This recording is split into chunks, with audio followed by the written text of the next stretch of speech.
É mais ou menos uma praxe da paleontologia comparar a paleonto como um grande quebra-cabeça. No ciclo natural das coisas, o organismo ele morre, ele se decompõe, aí todos os nutrientes, todos os minerais, todas as moléculas voltariam para o solo, mas o que se preserva é uma fração da diversidade. A gente ainda tem algumas lacunas e sempre que a gente vai buscar esse tipo de dado, né, dado fóssil, né, que é algo que foi biológico e que escapou dessa ciclagem natural de sistemas e ficou preservado, é sempre um dado bastante rico e bastante importante para a gente interpretar, por exemplo, como é que foi o planeta no passado, quais as espécies que viviam nesse planeta, abrindo janelas para o passado para tentar entender como é que a Terra vem se desenvolvendo, e isso é bastante desejável para a ciência, né? Não só para a biologia, como para a geologia e todas as áreas do conhecimento, acredito eu, né?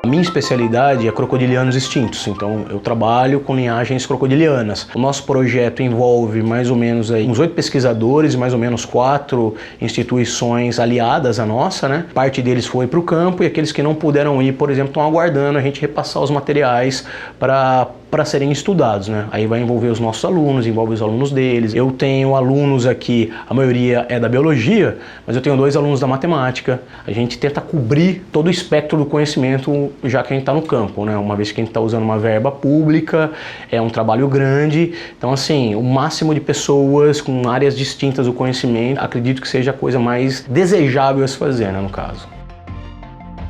A gente tem uma bacia muito grande que se chama Bacia do Paraná, que ela vem desde o Paleozoico ali, captando e preservando sedimentos e fósseis. Aí você tem mais ou menos uma descontinuidade nela, um grande derrame basalto, né? Um grande vulcanismo aí que está relacionado às próprias aberturas e movimentos ali das placas do sul do Gondwana, que é chamado de vulcanismo Serra Geral. E logo depois desse empilhamento basáltico a gente tem as sequências do Cretáceo, no caso, né? Do Juro Cretáceo. E aí essa subbacia em cima da bacia do Paraná é chamada de Grupo Bauru. Em outras regiões mais frias do planeta, muitas rochas você encontra elas expostas, né? Então o material fóssil ele está aflorando, ele é bem visível, ele é bem conspícuo.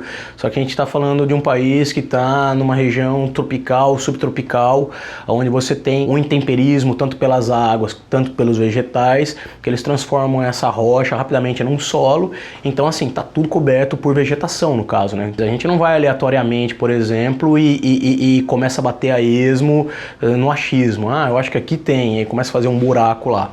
Então o que a gente faz é aproveitar, por exemplo, algum desnível do solo em algumas fazendas. Então a gente chega, para na estrada, começa a ver ali, então a gente tenta interpretar a geomorfologia, né, o relevo total, e aí quando a gente encontra essas áreas, a gente entra em contato com os proprietários, né, os donos das terras, por exemplo, a gente se identifica, fala que é uma universidade de cunho científico, que somos paleontólogos, a importância daquilo, e geralmente, muito difícil eles negarem. Eles nos recebem de uma forma bastante amigável e deixa a gente, por exemplo, explorar aquela área que já está aflorando. Um outro procedimento nosso, a gente aproveita, por exemplo, os cortes de rodovia e de ferrovia, né? Quando você vai fazer estradas vicinais ou quando você vai duplicar as rodovias, a gente sempre dá uma plainada no terreno, porque senão as rodovias ficariam uma montanha-russa, né? E se você tem uma rocha aflorando ali com fósseis, a gente faz a correlação estratigráfica e sabe que do outro lado também tem. E quando a gente encontra algum fóssil ali, a gente para tudo e concentra a escavação. E geralmente acha, né? A gente tem 3 tipos de rochas, né? Principalmente. As rochas ígneas, né? Que são rochas que vêm do magma. Essas rochas, elas são fossilíferas. A gente tem um segundo tipo de rocha, que são rochas metamórficas, né?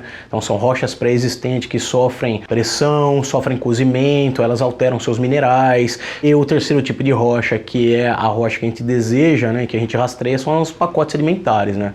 São rochas que são formadas principalmente pelo desgaste de outras rochas pré-existentes, né? Que a gente chama de altos estruturais. Então essas rochas são removidas principalmente pela água, né? Quando chove, quando você tem a lavagem pela chuva, e numa área de baixio ou numa área entre falhas, por exemplo, né? De um desnível de solo, você tem a concentração desses sedimentos que a gente fala, né? Se você tem carcaças ou animais que morrem no período em que aquilo está sendo sedimentado e empacotado, o resto biológico, ele sendo enterrado, ele já está meio caminho de fossilizar.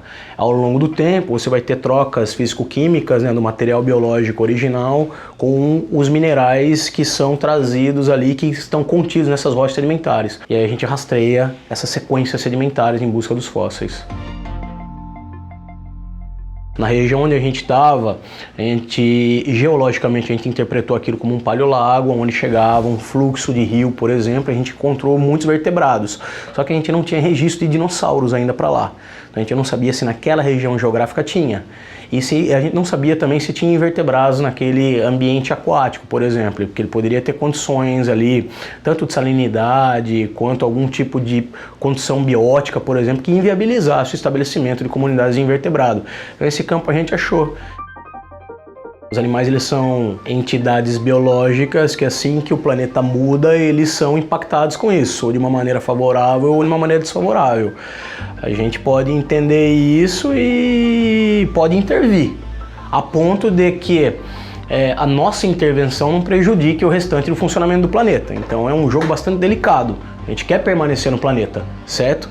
Mas ao mesmo tempo, a que custo? Certo? A paleontologia, ela dá um panorama, ela dá uma projeção no que vai acontecer. E aí a gente se conscientiza e tenta tomar ali decisões e implementar algum tipo de solução, onde um mecanismo, por exemplo, ali que vai retardar os efeitos nocivos para a gente mesmo.